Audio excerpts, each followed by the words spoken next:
The rally has officially started. We've all just left. So we'll talk in a bit more detail about yesterday's meeting with ESSCOM. Well, that was the proper security debrief.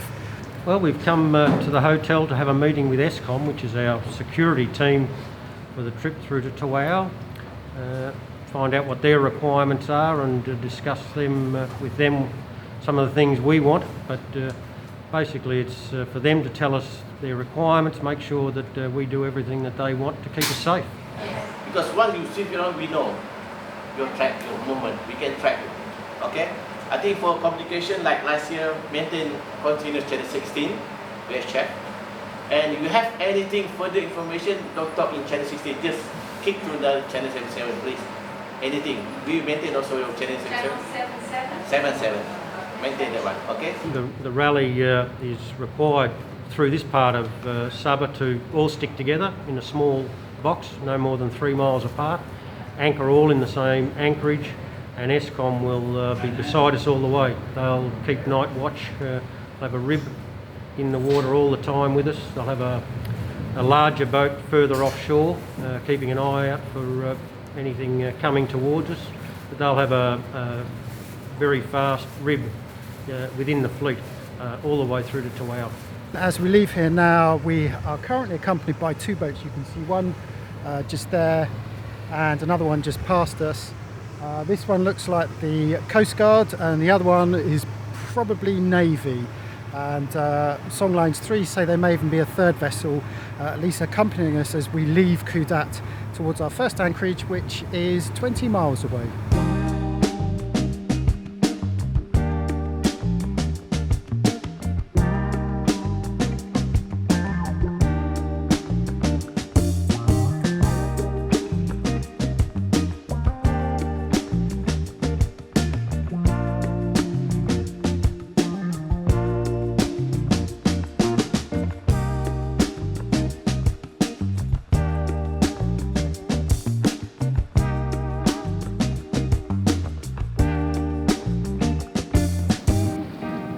Because we hung back and anchored and flew the drone as the fleet left. We're a little bit behind.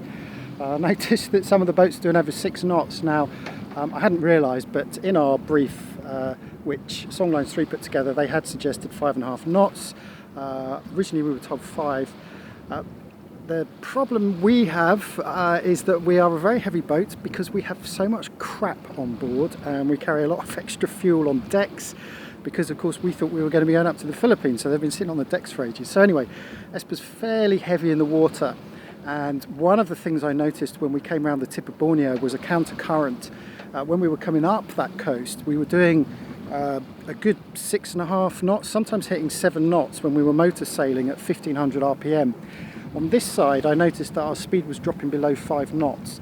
And obviously being a heavier displacement boat, we have to push it that little bit more to try and keep up at 5.5 knots. It's just over 1500 RPM. I don't like going too much faster because of course the fuel consumption suddenly goes up like this, but I think there'll be plenty of places to refuel. So if we have to push it, then we will. Obviously we don't want to be holding the rally back at all, so we will do our best to keep up. Of course, in an ideal world, we should be sailing, but it's not a breath of wind. Again, that will come just as we drop the anchor. I bet you.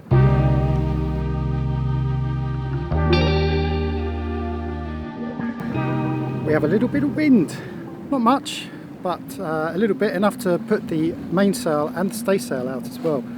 It just gives us another 0.3 knots, which is great because it just means I can ease off on the throttle a bit. I noticed Santorini are doing the same. In fact, it looks like they're getting their headsail and the mainsail out. They even may be sailing. Santorini is Beneteau 44, I think it is. Sorry, not Beneteau, it's a Jeanneau. She's a Jeanneau 44 deck saloon. Sun Odyssey. Sun Odyssey. Yeah, and we spent we spent about 8 months getting her ready, turning her from just a boat to sail around Sydney Harbour and Pittwater into a boat that you can cruise with, and she's been pretty good so far. I have to say, you guys are definitely by far the fastest boat in the rally, aren't you? She's a quick boat. Yeah, she's quick. And she's still relatively light. We haven't added too much. Most of the stuff that we've added onto the boat, like generator, water maker. Solar, Solar. we've got pretty lightweight stuff, so the solar's all flexible. Yeah, the generator and water maker are portable, so they can be taken off the boat, and they're not heavy. So she's still a pretty quick boat. Yeah, what we're finding is, whilst most of the other boats in the rally are either motor sailing or just totally motoring, we're getting by doing a lot of sailing, which is good. And we can sail pretty high up, close up to the wind as well, can't we? Yeah. Did you race her a lot when you first had her? We've never raced. Oh, you No, haven't? Never raced. no. We considered it, but we both had quite stressful jobs at times, so we didn't really want to go through the stress of racing on the weekend. By the weekend, we just wanted to relax and enjoy ourselves and cruise around and have friends on and barbecues and drink and stuff like that and help the harbour and Pittwater. So we never really wanted to race. Yeah, more of the lifestyle thing that we just wanted just to chill out by the weekend.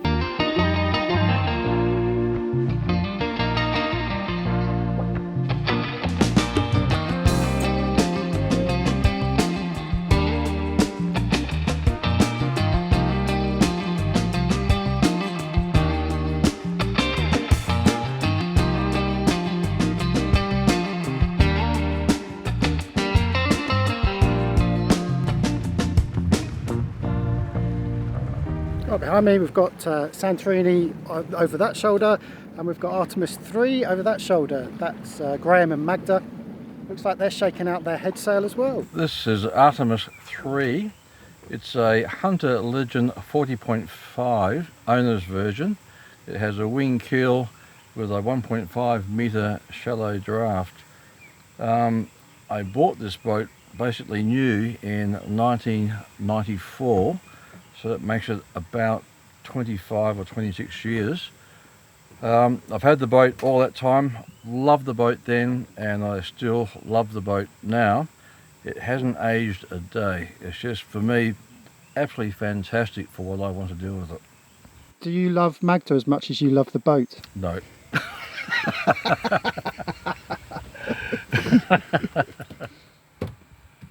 The monster. What have you got there, Magda? This one is I don't know what's the name. Milwaukee. It's a Milwaukee for the winch, automatic. Put it there, and you press the button, I'll press the button. It's okay. and some pull, Again? and it pulls your dinghy and the rope. Easy work.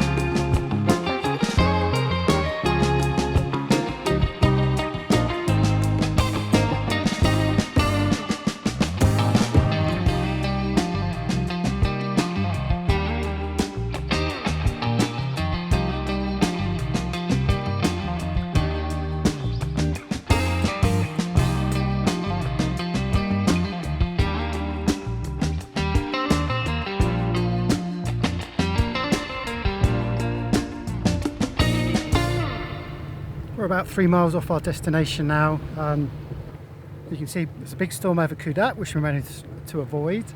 Then we've got something building over the island here, but more importantly though, Esper has a new tattoo. We used our 100-metre mooring line, which sits in that box down there, which has 10 metres of chain wrapped to it. So we had to take the chain off, and we lay the chain on a cardboard box, which we left on deck for the last 2 nights. It got rained on, and it's left an imprint on our deck. Esper now has a tiger bear tattoo. So this little island here is Moliangang, but the main island behind is called Bangi. So there's a number of smaller islands dotted around, and we're going to be heading up, down, on, in, out, over, under the south west corner, is that right? I think. Anyway, we're heading in that direction. Should be there in about 30 minutes or so. We're coming into our first anchorage out of Kudat.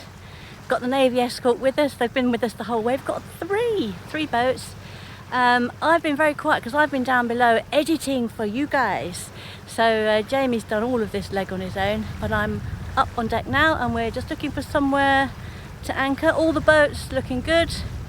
Santorini behind us, they've been sailing I think pretty much the whole way, but they've got a lovely light boat so she can sail in these quite light winds. Can't get Esper out in this wind, she just won't move. Anyway, first night, got the rain coming in. It's so pretty around here. This would be such an amazing cruising ground if it was safe. Let's hope that Malaysia gets there and they do make it safe. This is our first stop, which is Bangi, and it's quite a lot of noise coming from a very small town. There's clearly a road network here with motorbikes buzzing through, the obvious mosque on the front there, and then there's a very big building up on the hill. Don't know what that's all about. Anyway, it's a pleasant little spot. As you see, the clouds have started to come in, so we've lost that earlier sunshine we had, but everyone is sitting pretty. Most of them anchored behind us as we point north into the gentle afternoon breeze. I think some of us might even pop into town just to have a little wander. I think for a lot of people it's a bit of a sort of anticlimax now after the last few days' activities. I think everyone just wants to sit down and chill out. Boys over there already been for a little swim in the water. It's all good so far.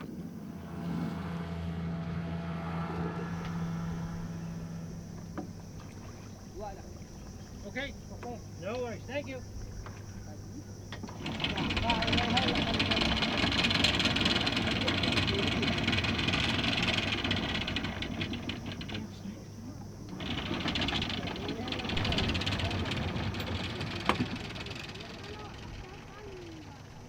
Old lady in the back. I think these are sea gypsies. Mama's being towed.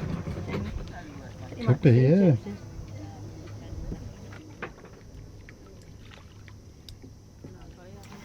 Normally wherever we've been all around the world we meet sea gypsies or similar people who basically live on their small boats, and we were asked by ESSCOM not to give them anything, and this is the first time we haven't given anybody anything, and I'm finding it difficult not to give them things because we've got plenty of things. I've got t-shirts I could give away, old clothes.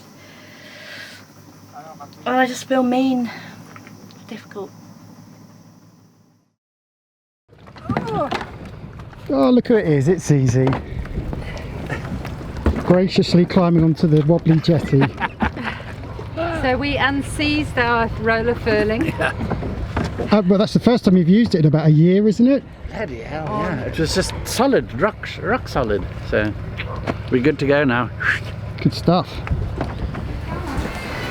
Right. Oh, look, it's the ESSCOM boys. Hello, how are you? Thank you. To go. Yeah, it's worth mentioning just very quickly the ESSCOM boys today. As you saw, we had 3 patrol boats. I think it was at least 3, wasn't it, Mark? I think so. Yeah, and they did a really good job of staying close by. And hey guys, how are you? Hi. It's all so friendly, isn't it? Yeah, so they did a really good job there, and good to know that they are hanging around with us at anchor as well. And if it's like that every day, then there shouldn't be anything to worry about, but of course we continue to remain vigilant. It's a big jetty this, isn't it? Right size. Oh yeah. Look. Just the right size. Yeah. You want banana? Let's go out and when we come back. Oh, Yeah. okay. Get open. Let's go late. Yeah. Yeah, okay, cool. Pretty typical island town that we've come to know. Indonesia and Malaysia, typical type of place. We've got a few houses on stilts out there, a bit of beach all the way around, and areas in town. There's a mosque over there. We've got a few shops around here. The guys from ESSCOM have come here and they're doing what we're doing, having a little wander around and having some food. Maybe we'll have some food later, I'm not quite sure. A bit tired actually, it's been, I don't know, last few days have been quite hard work. Just going to have a look round and see what we've got. I didn't bring a mask, but luckily our friend Kim had a couple of spares, so I've got a mask from Kim. So I just think that when we're coming to these places, we're the foreigners, we're the oddities, so we should make the effort and wear our masks. I've got loads on the boat and I picked one up, forgot to put it in my bloody bag. Anyway, so far so good. Everyone's very sweet, smiley, you know, it's just what you expect from this type of place. Here's the mosque on my right. Heard the call to prayer earlier. It's a beautiful green mosque. Nice quiet Monday afternoon here in Bangui. Excuse me, what is your name? What's your name? No, What is your name? Abian. He's Ishmael. Wawan. Ishmael. What is your name? Abian. Adian. Iya. What's your Ryan. Ryan. Ryan. Ini lagi. What's your name? What's your name? Ai. Ai. What is your name? Wawan. Who? Itu. Wawan. Wawan. Itu. What's your name? Oswik voice. Osley Fleischer. That's not a real name. What? Now, children. Anyway, we're just having some drone flying lessons with Sharon here. She's passed with flying colours. Put the second battery in now, I think. She's keen. Meanwhile, she's getting some top tips from the local lads. Well, I think you passed with flying colours there, Sharon. Well done. Thank you. So it's a bit nerve-wracking. Of course it is. Yeah. When he said go get the boat, I'm going, I don't know about that. I don't think they float.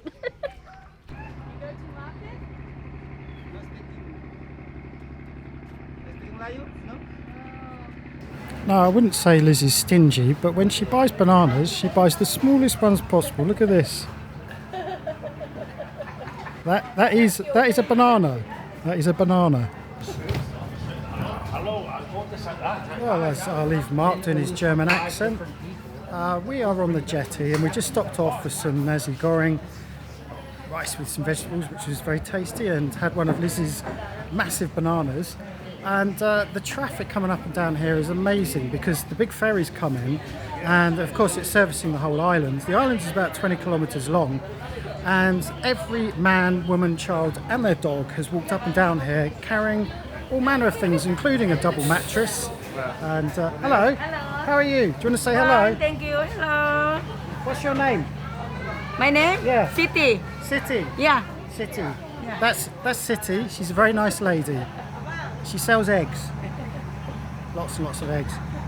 Yeah, so it's quite nice late in the afternoon now. By the way, I went to fly my drone after teaching Sharon how to fly in hers, and I forgot to put the SD card in because I took it out earlier this afternoon. What a twat. But the lighting has just improved and we've got a late afternoon sun now, and I think we might go back to the boat, maybe fly the drone, but I just wanted to show you all the activity that's going on this jetty.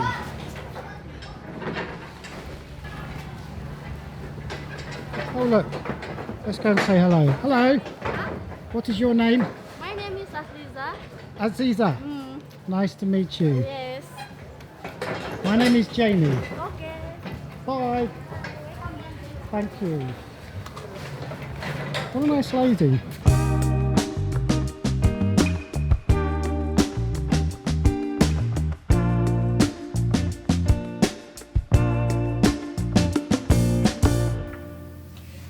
Hello. It's our first night at anchor, having left Kudat. We're with ESSCOM, so we're now with the military escort. And one of the things we have to do every night is the boats have to take it in turn to do night watch, and that is for potential threats. So we've got the first leg, 9 till 1, first watch of the first night. We're in the dark, we're just anchored outside Karakit. little village over there. You probably can't hear it, but there's been a moth going off now. I think there's some really bad karaoke going on.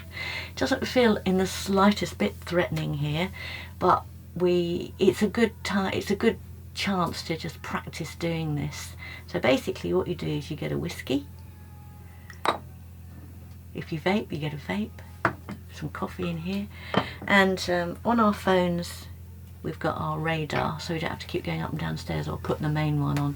So if we see any fast-moving boats of any kind, that's a potential threat.